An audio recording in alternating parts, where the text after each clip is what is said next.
Sir, ಇವಾಗ ರಾಜಕೀಯ ಅಂದ ತಕ್ಷಣ ಕುರ್ಚಿಗಾಕೆ ಬಡಿದಾಟಗಳು ಜಾಸ್ತಿ ಆಗುತ್ತೆ. ನೀವು ಮುಖ್ಯಮಂತ್ರಿ ಆಗಿದ್ದಂಥವ್ರು, ಮುಖ್ಯಮಂತ್ರಿ ಆದಾಗ ಇರುವಂತಹ ಆ ಒಂದು ಲೈಫ್ಗೂ ನಂತರದ ಲೈಫ್ಗೂ ನಿಮ್ಗೆ ಏನ್ ಅನ್ಸುತ್ತೆ ಸರ್? ಇದೊಂದು ತುಂಬಾ ಕ್ಯೂರಿಯಾಸಿಟಿ. ಇದು ನೀವು ಕೇಳಿದ್ರೆ ಒಳ್ಳೆ ಪ್ರಶ್ನೆ. ನಾನು ಯಾವುದೇ ಮಂತ್ರಿ ಆಗಿದ್ದು ನೇರ ಮುಖ್ಯಮಂತ್ರಿ.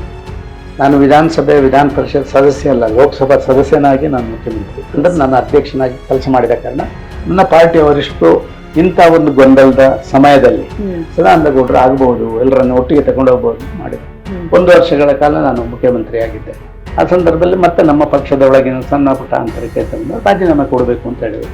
ನಾನು ಇಲ್ಲಿಂದ ರಾಜೀನಾಮೆ ಪತ್ರ ಬರ್ಕೊಂಡು ನಿತಿನ್ ಗಡ್ಕರಿಲು ಕೊಟ್ಟು ನೆಕ್ಸ್ಟ್ ಡೇ, ಇದು ನನ್ನ ಸೊತ್ತಲ್ಲ, ಅವರು ಭಾರಿ ಬೇಜಾರು ಪಟ್ಕೊಂಡ್ರು. 1 ವರ್ಷದಲ್ಲಿ ಪಕ್ಷದ ಗೌರವವನ್ನು ಮೇಲೆ ತಂದಿರಿ, ಕರಪ್ಷನ್ ಇಲ್ಲದೆ ನೋಡಿಕೊಂಡಿದ್ದೀರಿ, ಏನೂ ಗೊತ್ತಿಲ್ಲದವರು ಕೂಡ ಗೊತ್ತಿದ್ದವರಿಗಿಂತ ಒಳ್ಳೆ ರೀತಿಯಲ್ಲಿ ನಡೆಸಿದ್ದೀರಿ ಅಂತ ಹೇಳಂತ ನಾನು ಹೇಳಿದೆ, ನನ್ನ ಪಾರ್ಟಿ ಉಳಿಬೇಕು. ನನಗೆ ಮರ ಯಾರು ಹತ್ತಿಸಿದ್ರು ಅಂತ ಹೇಳುವಂಥದ್ದನ್ನು ನಾನು ನೋಡ್ತೇನೆ ಹೊರತು ಮರದಿಂದ ಯಾರು ಇಳಿಸಿದ್ರು ಅಂತ ನಾನು ನೋಡಲ್ಲ. ನಾನು ಅಲ್ಲಿಗೆ ಹತ್ತಿದ ಕಾರಣ ಜನ ಎಲ್ಲ ನನ್ನನ್ನು ನೋಡಿದರು. ಆದ ಕಾರಣ ಹತ್ತಿಸಿದವರ ಬಗ್ಗೆ ನನ್ನ ಗೌರವೇ ರಾಜೀನಾಮೆ ಕೊಟ್ಟು ಬಂದೆ. ಆಮೇಲೆ ಕೇಂದ್ರದಲ್ಲಿ ಇದಾಯಿತು, ಎಲ್ಲ ಮಂತ್ರಿಯಾಗಿ 7 ವರ್ಷ ಇದ್ದೆ. ಆಮೇಲೆ ಪ್ರಧಾನಮಂತ್ರಿಯವರು ಕರೆದ್ರು, 14 ಜನ ನಮ್ಮ ಮಂತ್ರಿಗಳನ್ನು ನೀವು ಪಾರ್ಟಿ ಕೆಲಸ ಮಾಡಬೇಕು, ನಿಮ್ಮನ್ನು ಬದಲಾವಣೆ ಮಾಡಿ. ಸರಿ ಅಂತ ಹೇಳಿದೆ, ನಮ್ಮ ಸೊತ್ತಲ್ಲ ಅಂತ ಹೇಳಿ. ಸೊ ನಾನೊಬ್ಬ ಸಂತೃಪ್ತ ರಾಜಕಾರಣಿ. ಜೀವನದಲ್ಲಿ ಸಿಕ್ಕದ್ದೆಲ್ಲ ನನಗೆ ಸಿಕ್ಕಿದೆ.